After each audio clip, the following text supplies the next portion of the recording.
aja nih. Hari ini saya bangga karena Forsabda ini sepanjang yang saya tahu dan fakta, tiap Forsabda mengadakan acara per bulan, plus bulan gagal juga per bulan, pasti dihadiri orang yang ahli di bidangnya. Saya minta kekuatan untuk Mas Broto, ahli kekuatan kita. Dan juga ada kiai muda kita. Kiai muda kita juga ada Gusti Allah, kekuatan Gusti Allah. Ya. Bangga, berarti feeling saya tentang ketoprak tadi bener ya? Betul sekali. Juga ada lagi Kak Santi Garwane Mas Broto dan ada di Kawal, semuanya ahli semua. Jadi saya bangga, saya merasa tersanjung karena di sini. Saya juga. Ya, di sini mau nggak mau terhadap ilmu pulau bertambah. Oke, ahli minuman tradisional. ada dia lagi. Jis, kalau kamu ahli apa? Ahli mantu. Lebih besar deh. Giyor santai. Nah gini, tadi saya mengikuti seminar masalah keris. Pembicaranya dokter dari Jogja, bapaknya namanya Lupa, dan beliau itu seringkali melalang buana untuk membicarakan bagian keris. Satu hal yang saya ingat, beliau ngomong begini, seorang ibu, ini ngomong bu, ini untuk pengantar nanti apa yang bisa saya sampaikan. Seorang ibu itu seharusnya paham sekali etika, paham estetika, paham sekali maksud dan tujuan pembuatan keris. Dari situ dibutuhkan untuk siapa, macamnya bagaimana, paham metodologi, paham bahan dasar-dasarnya, dan seorang pun diharapkan punya tingkat religiusitas yang tinggi. Itu baru dibilang seorang pun. Dan karya seorang pun yang setingkat maestro itu ada sesuatu yang disembunyikan. Nah, yang disembunyikan ini yang menarik sebetulnya. Pasti memang suatu filosofi yang tinggi yang tidak semua orang untuk menilai karya seorang itu butuh perenungan, butuh banyak hal yang dipertimbangkan untuk menilai sebuah karya tersebut. Dan ini nampaknya yang ingin saya masukkan, yang ingin saya berikan kepada Mas Andi sebagai pelaku batik, kepada Mas Andi sebagai praktisi tari, juga Mas Andi sebagai budayawan. Kira-kira pendapatnya Pak Bapak Tegar itu tadi lebih dengan dikaitkan dengan bidang spesialis di mana Mas Andi sebagai praktisi batik, Mas Andi sebagai penari, dan Mas Andi sebagai budayawan. Karena begini, itu tadi sama saya, itu pertanyaannya juga maksudnya yang ingin saya sampaikan. Filosofinya kira-kira apa? Puncak tujuan dari karya jenengan sebagai Mas Andi, karya jenengan sebagai Mas Andi, dan karya Mas Bawan sebagai budayawan. Yang pertama, di terapi sendiri.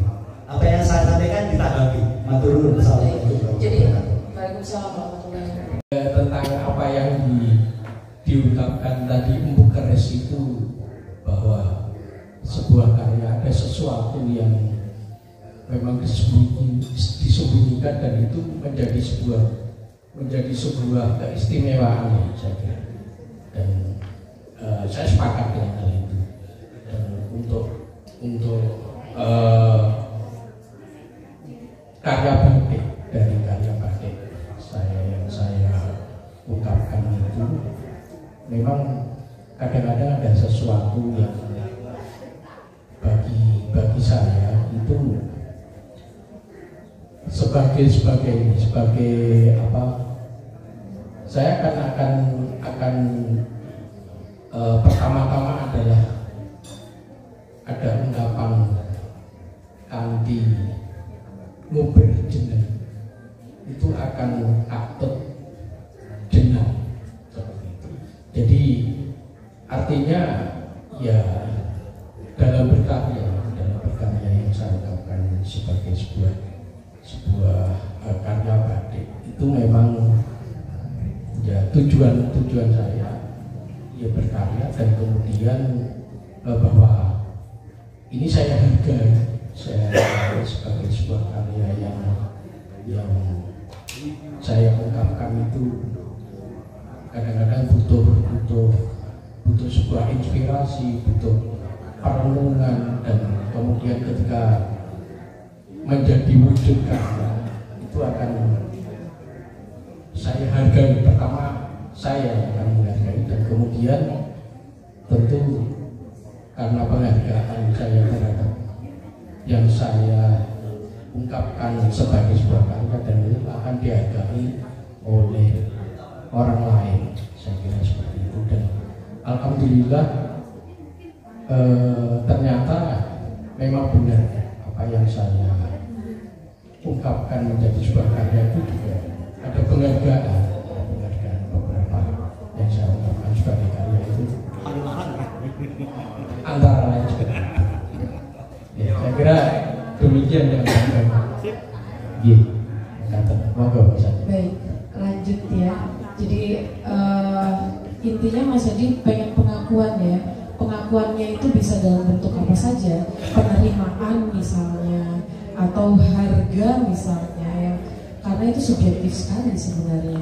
Rasa itu kan selalu tidak bisa diukur dengan logika. Baik, lanjut Mas Adi Prasetyo, silakan. Baik, atas waktu dan kesempatan yang telah diberikan.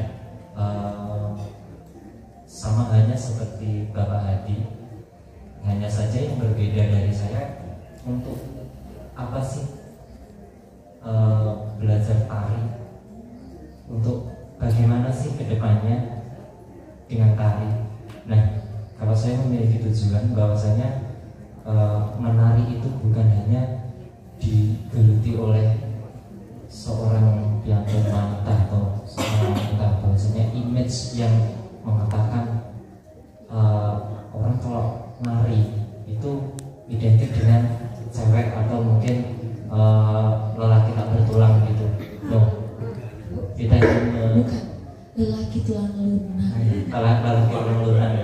Nah, ini saya memiliki tujuan untuk menggeser image seperti itu, bahwasanya tari itu sebagai wahana kita itu mengolah rasa kita, mengolah raga kita, dan mengolah kecerdasan kita, dan dari segi disiplinitas waktu juga.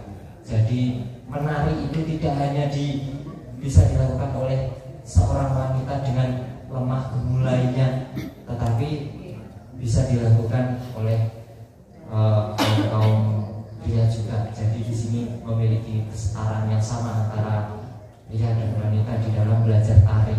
Karena jangan sampai ada image bahwasanya laki-laki cowok kok nari berarti cowok tulang lunak gitu.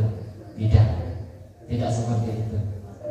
Lemes atau luwes itu luwes ketika kita menari. Kalau kita sudah bisa luwes di dalam raga, di dalam ketubuhan kita, otomatis kita juga bisa luwes di berbagai hal, baik situasi maupun kondisi. Untuk tujuan finishingnya dari saya itu saja, Ibu moderator. Jadi cukup simpel aja ya. Iya, jangan sampai ada image bahwasanya cowok itu belajar nari tergolong sebagai keturunan lunak ya. Ini ya selalu ada pergeseran nilai ya. Dulu cowok menari itu image-nya bahwa cowok tulang lunak. Cowok di dapur masak itu kayak juga ke emak-emakan, ke ibu-ibuan, ke emak-emakan, karena yang di dapur emak-emak, ibu-ibu sekarang nggak ke dapur, gitu kan. Jadi artinya kalau boleh saya menyimpulkan, kalau Mas Andi itu lebih pada control ourselves ya. Jadi menari itu dalam kombinasi tertentu diartikan Mas Andi Prasetyo itu sebagai bagaimana kita mengontrol diri kita. Jadi saat lemah itu, kenapa lemah sih ya? Menari itu kuat gemulai harusnya Mas. Kalau lemah itu kan tidak berdaya. Jadi harus kuat gemulai gitu kan. Jadi tadi saat saya lihat Mas Andi itu, saya bilang kamu nggak cantik malam ini. Karena saya pernah melihat penampilan beliau ini menari di pembukaan seni rupa itu. Nah itu kan tarian klasik ya, dan cantik sekali. Saya aja minder dekat beliau gitu. Saat ini tuh gagah sampai bergegas kemana-mana, ucul kabeh, bros-brosnya ucul, kecereke ucul gitu kan. Karena memang menari itu kontrol ya, bagaimana kita mengontrol, berperan itu bagaimana, karakter itu bagaimana. Begitu ya Mas Andi ya. Mudah-mudahan tidak bilang iya aja biar cepat selesai. Oke, baik, kita bergeser ke sebelah kanan kepada Bobo Wawan Prasetyo. Monggo Bobo. Ya, terima kasih. Kalau latar belakang saya sebenarnya penulis, artinya dalam hal ini kita berusaha untuk berkarya dengan sesuai dengan minat bakat kita. Nah, tapi dalam konteks menulis ini sebenarnya saya memegang prinsip tentang lokal genius. Setidaknya mungkin ada manfaatnya bagi teman-teman yang lain. Jadi dalam konteks menulis ini yang pertama adalah ikatlah pengetahuan itu dengan menuliskannya. Jadi ini kata Sayyidina Ali menantu Rasulullah. Yang kedua, ini saya terinspirasi dengan ungkapan dari Imam Ghazali. Kalau kamu bukan anak raja dan bukan anak ulama besar, maka jadilah penulis. Dalam hal ini saya menangkap bahwa penulis di sini artinya berusaha untuk belajar.